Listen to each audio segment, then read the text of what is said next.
Welcome to all in my YouTube channel Mathematics with Sachin. This is a lecture series on inventory management, and this is fourth lecture on inventory management.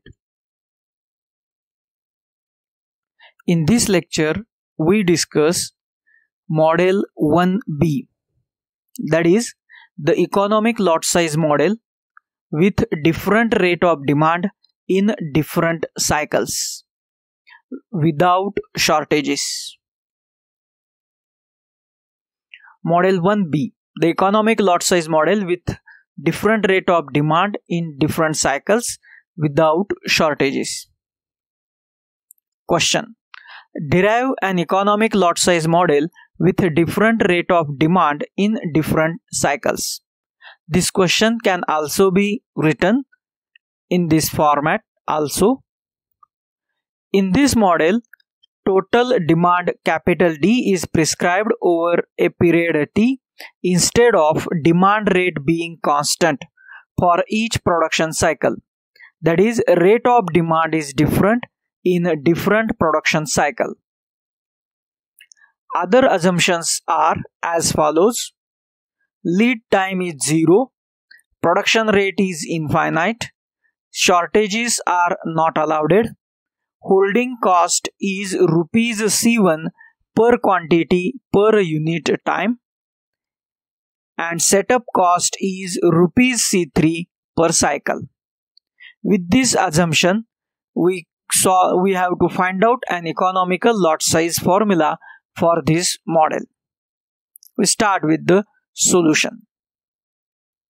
Let Q be the fixed quantity produced in each production cycle. Let capital D is the total demand prescribed over a time period capital T, where T is equals to T1, T2, T3 up to Tn. That means this total time period T is of n cycles of times T1, T2, T3 up to Tn. All these time intervals may be same or may be different. Here these time intervals are different. The number of production cycles n is equals to D divided by Q. D is the total demand and Q is the fixed stock. Fixed stock level Q is fixed. The quantity Q is produced in the beginning at the interval T1, and Q is supplied with uniform rate of demand in the interval T1 only. Similarly, the same quantity Q is produced in the beginning of the next interval T2 and supplied with some other different uniform rate of demand during the interval T2, and so on for remaining intervals, Therefore, this is shown graphically in the figure. This is the diagram of or figure of this model 1B. This is the fixed stock level capital Q. This is the fixed stock level Q. In each time interval, the stock level is Q. But if we see here, every time interval is of different length, and total time length is capital T. This is T1, this is T2, T3, Tn. All these are the different time intervals, but addition of all these is gives to n. Therefore, there are n cycles in this time interval T, and Q is the stock level at each time interval, at the start of each time interval. And also there are no shortages, therefore, and lead time is 0. Therefore, after completion of T1, again there exists a stock level Q is available for the start of the time interval T2, and these triangles gives holding cost. The area of this triangle gives holding cost. So using this figure, using these terms, we have to evaluate this model and find out its economical lot size formula. Therefore, the cost of holding inventory for period T is equals to C1 multiple of sum of areas of triangle of n triangles. That's equals to C1 multiple of 1 upon 2 QT1, 1 upon 2 QT2 up to 1 upon 2 QTN. This is the total area of each triangle. We have to add up. Then take common from this square bracket 1 by 2 into Q into C1 as it is into bracket T1 plus T2 plus T3 up to Tn. Therefore, addition of this time interval T1, T2, T3 up to Tn is capital T. So, cost of holding inventory for the time period T is equals to 1 by 2 C1 T Q. Equation number 1. This is the holding cost. Now, to find cost equation, we have to add it to a setup cost. Now, we find out the setup cost. Setup cost is equals to N into C3. N is total number of cycles in this period capital T, and C3 is the setup cost for each cycle. But this N can be given by D divided by Q. D is the total demand of the period capital T and Q is the stock level at each cycle. Multiplied by C3, we get its setup cost. So, the cost equation for period capital T is given by C of Q is equals to 1 by 2 C1 T Q plus D upon Q multiple of C3, equation number 2. That means we have to add this holding cost and setup cost, so we get cost equation. There does not exist any shortages, so shortage cost does not included in this equation. Now, if we observe this equation, it is a function of Q. In this equation, Q is a variable. So, we have to write down here C of Q. That means this cost equation is a function of Q. Now, we have to minimize this cost. For that, we have to use our calculus method. For that, we have to find out its derivative with Q. If we find out derivative of first term, 1 by 2 C1 T Q with respect to Q, it is 1 by 2 C1 T as it is, derivative of Q is 1, and for the second term D upon Q into C3. Here D and C3 are constant, derivative of 1 upon Q is minus 1 upon Q square. So, by calculus method, we have to minimize this cost, and for minimization, we have to take its first derivative is equals to 0. That is, for minimization, dC by dQ is equals to 0. Find out derivative of that C with respect to Q. We get 1 by 2 C1 T into 1. Derivative of Q is 1 plus dC3 as it is, and 1 upon Q. Derivative of 1 upon Q is minus 1 upon Q square is equals to 0. Equation number 3. Then simplification part, 1 by 2 C1 T minus dC3 upon Q square is equals to 0. Transfer this negative sign, we get 1 by 2 C1 T is equals to dC3 upon Q square. Then find out value of Q square is equals to 2 dC3 upon C1 T. Just a cross multiplication, we get this value Q square. Now taking square root on both sides, we get the value of Q as under root of 2 dC3 upon C1 T. Now just rearrange the term. Q is equals to under root of 2C3 upon C1 into D by T. Equation number 4. This gives the value of Q. Now we have to check out this value is minimum or maximum. For that, we have to find out the second derivative of this cost equation. That means we have to differentiating equation number 3 with respect to Q. In equation 3, the first term contains only constant term 1 by 2 C1 T. All are the constant term. So derivative of constant term with respect to Q is 0. That second derivative d2C by dQ square, first term is 0. Then in the second term, minus sign as it is, dC3 are constant. So as it is, derivative of 1 upon Q square is minus 2 upon Q cube.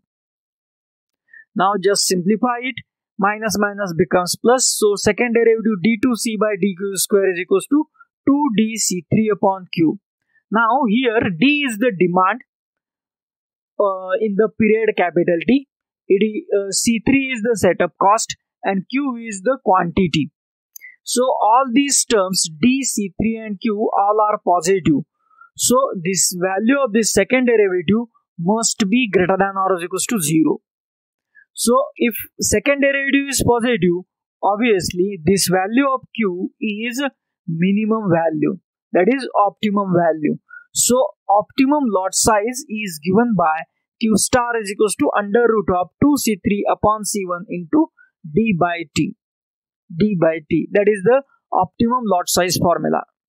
Now we have to find out the minimum cost, and for that we have to put this value of q star in cost equation. Then minimum cost is given by C minimum of q star is equals to 1 by 2 c1 t q star plus d upon q star into c3. Now substitute the value of q star, so we get C minimum of q star is equals to 1 by 2 c1 t under root of 2 c3 upon c1 into d by t plus dc3 upon under root of 2 c3 upon c1 into d by t. Now just simplify all these terms. For that, first we transfer this outside term 1 by 2 c1 t into under root. So we get it's a square. Take square of each and every term and transfer it into square root. So we get C minimum of q star is equals to under root of c1 square t square upon 2 square into 2c3 upon c1 into d by t plus in the second term dc3 are outside of the square root term, so we convert it into square root, we transfer it into under square root sign, so we take it's a square, that is d square c3, and this is 1 upon root, so we take it's a reciprocal in the root term, so we get c1 divided by 2c3 into t by d. Now cancellations, some terms in both the roots. In first root 2 gets cancelled out, then this c1 gets cancelled out, 1 t will gets cancelled out, and in the second term this one d will cancel out, 1 c3 will gets cancelled out. So we get C minimum of q star is equals to c1 c3 td divided by 2 plus root of c1 c3 td upon 2. Now both the terms will same, so we have to add it, and the value of C minimum of q star is equals to 2 times under root of 2c3 to c1 c3 td upon 2. Now transfer again this 2 into root sign, so we get C minimum of q star is equals to under root of 2 square multiple of c1 c3 td divided by 2. 1 2 will gets cancelled out, and we get the value of C minimum of q star is equals to under root of 2 c1 c3 td. But this value is cost minimum for total time interval capital T. To find average time interval, average cost, minimum average cost, we have to divide this minimum cost, C minimum cost, by the time interval, that is 1 upon capital T. So we get the average minimum cost as C minimum is equals to 1 by T into under root of 2 c1 c3 td. Now again transfer this T into root, so we get C minimum is equals to 2 c1 c3 td upon t square. One single t will again gets cancelled out, so we get C minimum is equals to under root of 2 c1 c3 d divided by t. Just rearrange the term, we get the value of C minimum as under root of 2 c1 c3 t into t upon d. This is the minimum cost for this model 1b. Then one note. In model 1a, if we replace the fixed demand rate capital R by average demand rate d by t, then we can obtain the result for the model 1b. That means in the formulas of model 1a, if we replace that capital R by demand rate d by t, that is average demand rate d by t, then we get the formulas for the model 1b. As just we have to point out the term, one column for model 1A, other column for model 1B. So we find out the three terms in model 1A, that is T star, Q star and C minimum. Similar, in the model 1B, we have to derive the two terms only. One is Q star and other is C minimum. But the value of C minimum is is average average cost. Similar to that, we can find here the value of T star, which is average time interval cost. Average time interval. So first, model 1A, T star will be under root of 2C3 upon C1R. So we replace this R by D by T. We get the formula for T star, model 1B. T star is equals to under root of 2C3 upon C1 into T by D, because here it is 1 upon R. So we take it's a reciprocal, that is T by D. This value we cannot derive, but from this we can make the formula. But this is the average time interval, not particular time interval, this average time interval. Okay. Then Q star is given by under root of 2C3 R upon C1. Now replace this R by D by T. We get the formula for Q star is equals to under root of 2C3 upon C1 into D by T. This formula we have to derive recently, and that formula and this replacement formula will be the same. Then next one is C minimum. C minimum is under root of 2C1 C3R. Again we replace this R by D by T. So we get C minimum is equals to under root of 2C1 C3 into D by T. This is average cost. Minimum average cost, not total cost, because total cost we have to take here for capital time T interval.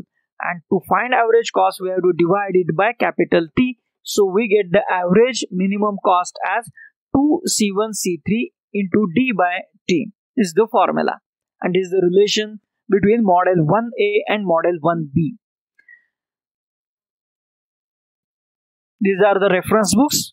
Using these reference books, I will take this, make this video. All the points are referred from these books. For further more information, you may refer these books, so we get some more ideas will be clear out. Thank you for watching this video. If you like this video, please subscribe my channel for more interesting lectures on operation research, and also other lectures corresponding to this mathematics. Thank you once again.